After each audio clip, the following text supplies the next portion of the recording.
Hello सांग मैंने मत जर हो किसी दिन है वीडियो किसी अपलोड करनी ये हूँ आमर बेंगलुरु जगन्नाथ मंदिर अच्छी से प्लेस ना है आग्रा आम से जाऊँ एक्चुअली मो बोऊर हार्ट ऑपरेशन है ना तो मो मौसा मानसिक करते बोऊर जब हार्ट ऑपरेशन ठीक से होताल आम से जगन्नाथ मंदिर को जीव बोली तो आम गोटे अलाटे बुक कलु अला बुक कर बो बाबा मौसी मु स्नेहा आ मौसा मो पुओ मिसी बाहर आग्रा जावाई ये हूँ बेंगलुरु आग्रा जोटिकी जगन्नाथ मंदिर अच्छी से आम बाहर यही देखते यहाँ हूँ बेंगलुरु सिटीर दृश्य मुझे बेंगलुरु टाउन देखिए बोली भाभी भिडटे कली बाकी किसी समय करुली मो पुओ विजय करूँ भिडटे मझे मझे बंद करदे पूरा मुझे घर ठू मंदिर पर्यंत पूरा भिड मु शूट कर पारे मझे मझे अल्प अल्प करुली तापर ये हूँ मो बाबा ये हूँ मो बो ये हूँ मौसी आए मो भौणी पछरे बसी मो भौणी आ मो पुओ पूरा फोन रे व्यस्त अच्छा पछरे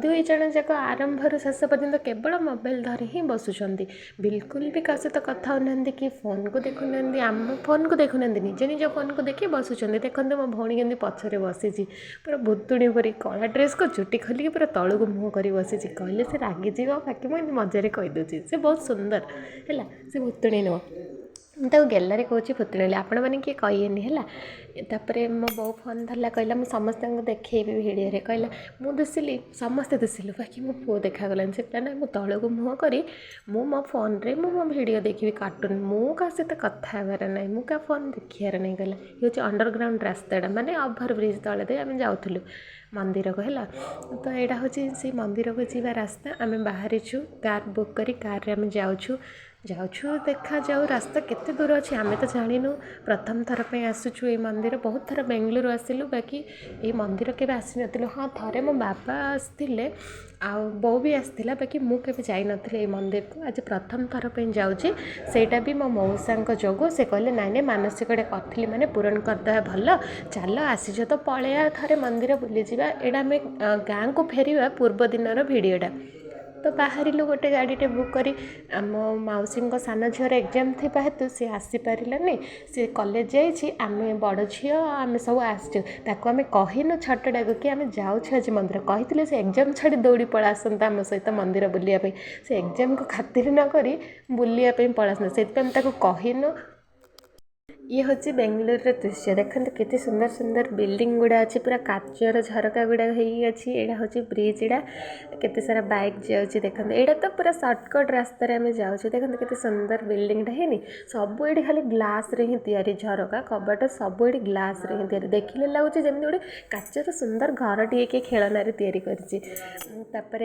एटा हूँ साइड्र रास्ता दे आम जाऊँ एनएच रु आम साइड को पलि आसलुणी से गाँ जावाई एनएच रास्तार बहुत स्पीड रे गाड़ी गुड़ा जाऊँगी माने गोटे सेकेंड भी खाली नहीं ये 24 घंटा अनवरत गाड़ी गुड़ा जावासिया कर गोटे साइड रू आउ गोटे साइड रास्ता पार प्रायतः मत तो प्राय 5 ରୁ 10 मिनिट समय लगुच मो बाबा को भी 5 ରୁ 10 मिनिट समय लगुच आउ मो बो को तो प्राय 10 ରୁ 15 मिनिट समय लगुच तापर आम बाहर जाऊँ रास्तार अच्छु ये देख मो मौसी बो एमती कथा होती जमी 10 वर्ष है किए क्या देखी ना बहुत गुड़ाए कथा से बाकी रही जाइए कथा ही ना बोला पर कार रे बसी गपुंट से कथा चल मौसा आमर आगे बस बाबा मझे बस पछरे मो भौणी मो पुओ बसीचु तापरे मु कहली कौन बसी बसी विरक्त लगे चलो टे भिड हेल्ले सुट करिया कहलू मो बो आ मौसी फुर्सत ना भिड को भी देखापी से गपी चली ये मझे मझे ट्राफिक रही है बेंगलुरु बहुत ट्राफिक गोटे जगार आउ गोटे जावाई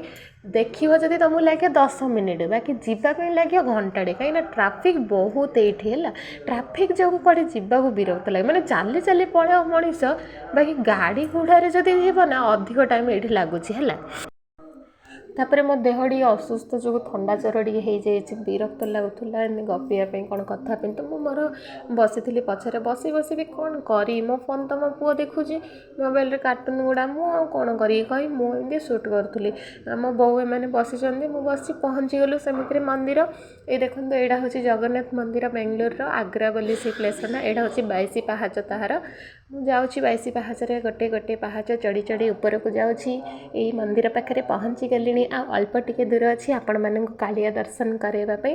ଏଇ ବାମ ପଟରେ ଗୋଟେ ଜଗନ୍ନାଥଙ୍କର ଫଟୋଟେ ଲଗେଇଛନ୍ତି ବାହାରେ, ସେଇଠି ବି ଲୋକମାନେ ପୂଜା କରୁଛନ୍ତି, ଦୀପ ଧୂପ ଲଗାଉଛନ୍ତି। ଆଉ ରହିଲା ଭିତରକୁ ଯିବା ବାକି ଅଛି। ସେତେବେଳୁ ନା କ'ଣ ହେଇଛି, କବାଟ ଦେବା ସମୟ ହେଇଗଲାଣି ଭଗବାନଙ୍କର ହେଲା, ଅନ୍ନ ଭୋଗ ଲାଗିବା ଟାଇମ୍ ହେଇଗଲାଣି, ଆମେ ସେତେବେଳେ ଯାଇ ପହଞ୍ଚିଲୁ। ତ ସେ ପଣ୍ଡିତମାନେ କହୁଛନ୍ତି ଶୀଘ୍ର ଆସ, ଆଉ 10 ମିନିଟ୍ ହିଁ ବାକି ଅଛି, ଯଦି ନ ଆସିବ ଆମେ କବାଟ ଦେଇଦେବୁ, ଆଉ ଏବେ ଖୋଲା ହେବନି କବାଟ ବୋଲି କହିଲୁ। ହଉ ହଉ କହି ଆମେ ଶୀଘ୍ର ଦୌଡ଼ି ଗଲୁ। ମୋ ବୋଉ ପହଞ୍ଚିଗଲାଣି ଭିତରେ, ମୋ ମାଉସୀ ପଳେଇଲେଣି ଭିତରକୁ, ମୋ ବାବା, ପୁଅ, ମୋ ଭଉଣୀ, ମଉସା ସବୁ ପଳେଇଲେଣି ଭିତରକୁ। ଦେଖନ୍ତୁ ସେମାନେ କେମିତି ପ୍ରଣାମ କରୁଛନ୍ତି ଭଗବାନଙ୍କୁ।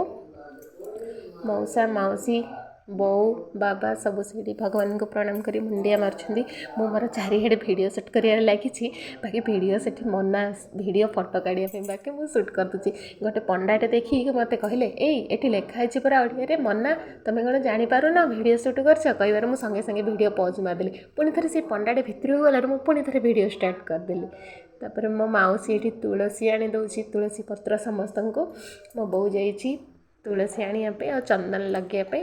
ମୋ ପୁଅ ସେଇଠି ଖେଳୁଛି, ମାଉସୀ, ବାବା ସବୁ ସେଇଠି ଅଛନ୍ତି। ମୋ ବୋଉ ଆଉ ମାଉସୀ ଭାବିଲେ ମୁଁ ସେମାନଙ୍କ ଫଟୋ ଉଠାଉଛି, ଭାବିକି ସେମାନେ ବସିଛନ୍ତି ବାହାରେ, ବାକି ମୁଁ ଯେ ଭିଡ଼ିଓ କରୁଛି ସେଇଟା ସେମାନେ ଜାଣିପାରିଲେନି। ଏଇଠି ଆମ ମଉସା ଭିଡ଼ିଓ କରୁଛନ୍ତି, ମୁଁ ବି ତାଙ୍କ ସହିତ ଭିଡ଼ିଓ କରିବାରେ ଲାଗିଛି। ଏଇଟା ହେଉଛି ମନ୍ଦିର ଉପରେ ରହି ଚାରିପଟର ଦୃଶ୍ୟଟା ଏଇଟା। ଏଇ ଦେଖନ୍ତୁ ଏଇଠି ଜଗନ୍ନାଥଙ୍କର ଫଟୋଟେ କେତେ ସୁନ୍ଦର ଲାଗୁନି, ଦେଖିଲେ ଏମିତି ଲାଗୁଛି ଛବି ନୁହେଁ, ହେଉଛନ୍ତି ସତରେ କାଳିଆ ଠାକୁର ଆମ ସାମ୍ନାରେ ଅଛନ୍ତି। ମୋ ବୋଉ ଏଇଠି ମନ୍ଦିର ଚାରିଆଡ଼େ ବୁଲୁଛି, ବାବା ଭାବୁଛନ୍ତି ମୁଁ ତାଙ୍କ ଫଟୋ ଉଠାଉଛି, ବାବା ବୋଉ ଯାଇ ଠିଆ ହେଲେ ଦେଖିଲା ବେଳକୁ ମୁଁ ମନ୍ଦିର ଚାରିଆଡ଼େ ସୁଟ୍ କରୁଛି। ବାବା କହୁଛନ୍ତି ଇଏ କ'ଣ ରେ ତୁ ଫଟୋ ଉଠାଉଛୁ, ଭାବି ମୁଁ ଠିଆ ହେଇଛି ସେତେବେଳୁ ତୁ ଭିଡ଼ିଓ କରୁଛୁ। ତାପରେ ମାଉସୀ, ବୋଉ ସବୁ ଆସିଲେ, ସେମାନଙ୍କର ମିଶି ମୁଁ ଫଟୋ କାଢ଼ିଲି ବହୁତ ସାରା।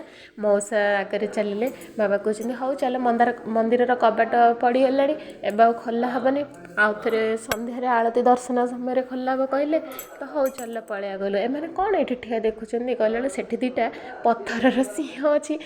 ମୋ ମାଉସୀ ଆଉ ବାବା ଏମିତି ଦେଖୁଛନ୍ତି ଏକ୍ସପ୍ରେସନ୍ ଦେଇ, ମୁଁ ଭାବିଲି ସତରେ ବୋଧେ ସେଇଠି କ'ଣ ସିଂହ କି କ'ଣ ଅଛି ବୋଧେ, ତଳେ ଜୁ କରିଛନ୍ତି ବୋଧେ, ଜୁ ପାର୍କଟା ବୋଧେ ତଳେ ଅଛି, ଉପରେ ମନ୍ଦିର ଅଛି। ଦେଖିଲା ବେଳକୁ ସେଇଟା ହେଉଛି ପଥରର ସିଂହ। ଏମାନଙ୍କୁ ଦେଖି ମୁଁ ଭାବିଲି ସତରେ କ'ଣ ସେଇଠି ଅଛି। ତାପରେ ମୁଁ ବି ଚାଲିଲି, ହଉ ମନ୍ଦିରରେ ତ କବାଟ ପଡ଼ିଲାଣି, ଆଉ ଏଠି କ'ଣ କରିବା ବସି, ଚାଲ ତଳକୁ ଯିବା, ଦୋକାନ ଫୋକାନ କ'ଣ ଥିବ ଟିକେ ଖିଆପିଆ କରିବା, ମିଠା ପିଠା ଭୋଗ ଟିକେ କ'ଣ ଖାଇବା, ତାପରେ ଖେଳନା ବଜାର କ'ଣ ଥିବ, ମୋ ପୁଅ ପାଇଁ 2-3ଟା ଖେଳନା କିଣିବା, ଚାଲ ଯିବା କହି ଆମେ ବାହାରିଲୁ। ସେମାନେ ଗୋଟେ ପାହାଚ ହଲେଇ ଆସୁଛନ୍ତି, ମୁଁ ତା ଭିତରେ ତଳକୁ ପୁରା ପଳେଇ ଆସିଲି। ମୋ ମାଉସୀ ଭାବୁଛି ମୁଁ ଫଟୋ ଉଠାଉଛି, ସେଥିପାଇଁ ସେ ଗୋଟେ ପାହାଚ ଆସିଲା। ଏଇଠି ଆମର ଜୋତା ରଖାହେଇଥିଲା, ଦେଖନ୍ତୁ ମୋ ଜୋତା ଉପରେ ମୋ ପୁଅର ଜୋତା ଅଛି। ତାପରେ ସାଇଡ଼୍ରେ ମୋ ବାବାଙ୍କର, ମଉସାଙ୍କର ସବୁ ଅଛି। ଏଇଟା ସେ ପାଖରେ ଆଉ ଗୋଟେ ଅଛି ମନ୍ଦିରଟେ, ଏଇଟା ହେଉଛି ସେଇ ଓଭରବ୍ରିଜ୍ଟା, ଓଭରବ୍ରିଜ୍ ତଳେ ଖେଳନା ଦୋକାନ ଗୁଡ଼ା ଅଛି ବହୁତ ସାରା। ମୋ ପୁଅ ଜିଦି କରୁଛି ମମି ମୋତେ ସେଇଟା କିଣ, ମମି ମୋତେ ଏଇଟା କିଣ। ଏଇଠି ପୂଜା ଜିନିଷ ଗୁଡ଼ା, ସାମଗ୍ରୀ ଗୁଡ଼ା ବିକା ହେଉଛି। ପୂଜା ପାଇଁ ଏଠି ଦୀପ, ଧୂପ, ନଡ଼ିଆ, କଦଳୀ, ତାପରେ ଓଡ଼ିଆ କ୍ୟାଲେଣ୍ଡର, ପୂଜା ପାଇଁ ଯାହା ଯାହା ସାମଗ୍ରୀ ସବୁ ମିଳୁଛି ଏଇଠି ସେ ସବୁ ବିକ୍ରି ହେଉଛି। ମାଉସୀ ଆଉ ବୋଉ ଗଲେଣି ଦୀପ କିଣିବା ପାଇଁ। ମୋ ପୁଅ ସେପଟେ ଜିଦି କରୁଛି ଖେଳନା ନହେଲେ ଚକୋଲେଟ୍, କେଉଁଟା ହେଲେ ଗୋଟେ କିଣ। ତ ତାର ଆଣ୍ଟି ତାକୁ ଧରିକି ଯାଉଛି ସେପଟେ ଚକୋଲେଟ୍ କିଣିବା ପାଇଁ। ମୁଁ କହିଲି ନା ଗାଡ଼ି ଗୁଡ଼ା ବହୁତ ସ୍ପିଡ଼୍ରେ ଏଠି ଯିବା ଆସିବା ଅଛି, ତୁ ଏକା ଯାଆନା, ତୋ ସହିତ ମୁଁ ବି ଆସିବି। ତା ଭିତରେ ମୋ ବୋଉ ଦେଖି ଦେଉଛି ଏଠି ଓଡ଼ିଆରେ କ'ଣ କ'ଣ ପୁରାଣ ବହି ଗୁଡ଼ାକ ଅଛି ବୋଲି। ମୁଁ କହିଲି ଥାଉ, ଏଗୁଡ଼ାକ ଘରେ ଭରି ହେଇଛି, ତୁ ଆଉ ଥରେ କ'ଣ କରିବୁ, ନେଇ ଘରକୁ, ଘରେ କ'ଣ ଗଦା କରିବୁ, ଘରେ କ'ଣ ଲାଇବ୍ରେରୀ ଖୋଲିବୁ କି। ତାପରେ ମୋ ବାବାକୁ 100 ଟଙ୍କାଟେ ମାଗିଲି, ମୁଁ କହିଲି ମୋ ପୁଅ ଜିଦି କରୁଛି ଚକୋଲେଟ୍ ଖାଇବା ପାଇଁ, ପଇସା ଦିଅ, ମୁଁ ଯିବି ବେକେରୀକୁ ତା ପାଇଁ ଚକୋଲେଟ୍ ଟିକେ, କେକ୍ ଟିକେ କ'ଣ କିଣି, ତମମାନେ ଏଠି କ'ଣ କିଣୁଛ କିଣ। ତାପରେ ମଉସା ସେଇଠି ଠିଆ ହେଇଛନ୍ତି, ତାଙ୍କ ଚପଲ ଖୋଜୁଛନ୍ତି। ମୁଁ କହିଲି ସେଇଠି ଅଛି ମଉସା, ସେ ଭୁଲି ଯାଇଛନ୍ତି ସେଇଠି ସେ ଚପଲ ରଖିଛନ୍ତି। ତାପରେ ଗଲୁ, ବୁଲାବୁଲି କଲୁ, ଖେଳନା କିଣିଲୁ, ପୁଣି ଆମେ ରିଟର୍ନ ଫେରି ଆସୁଛୁ। ଇଏ ହେଉଛି ରିଟର୍ନ ଆସିବା ଦୃଶ୍ୟ। ଗଲାବେଳୁ ଯେତିକି ଜୋସ୍ ଥିଲା ସମସ୍ତଙ୍କର, ଗଲାବେଳୁ ଯେତିକି ମନରେ ଗୋଟେ ଆଗ୍ରହ ଥିଲା, ଗୋଟେ ଉତ୍କଣ୍ଠା ଥିଲା, ଖୁସି ଥିଲା, ଆସିଲା ବେଳୁ ସମସ୍ତେ ପୁରା ଡଲ୍ ହେଇଗଲେଣି। ମାନେ ବୁଲାବୁଲି କଲେ ନା ସେଠି, ଖରା ସମୟଟା। ତାପରେ ବୋଉ ଆମର ହସ୍ପିଟାଲରୁ ଆସୁଛନ୍ତି, ଅଳ୍ପ କିଛି ଦିନ ହେଲାଣି। ମଉସା, ମାଉସୀ, ମୁଁ ବି କିଛି ଖାଇନଥିଲୁ ଠିକ୍ସେ, ସେଇଠି ଖାଇଲୁ। ପାଖରେ ଗୋଟେ ଓଡ଼ିଆ ହୋଟେଲଟା ଅଛି, ବାକି ଚଳିବ, ଏତେ ଭଲ ନଥିଲା। ସେଇ ତାଙ୍କର କଟକିଆ ଷ୍ଟାଇଲ୍, ପୁରୀ ଷ୍ଟାଇଲ୍ର ରୋଷେଇ କରିଥିଲେ, ତ ଆମକୁ ସେସବୁ ଟିକେ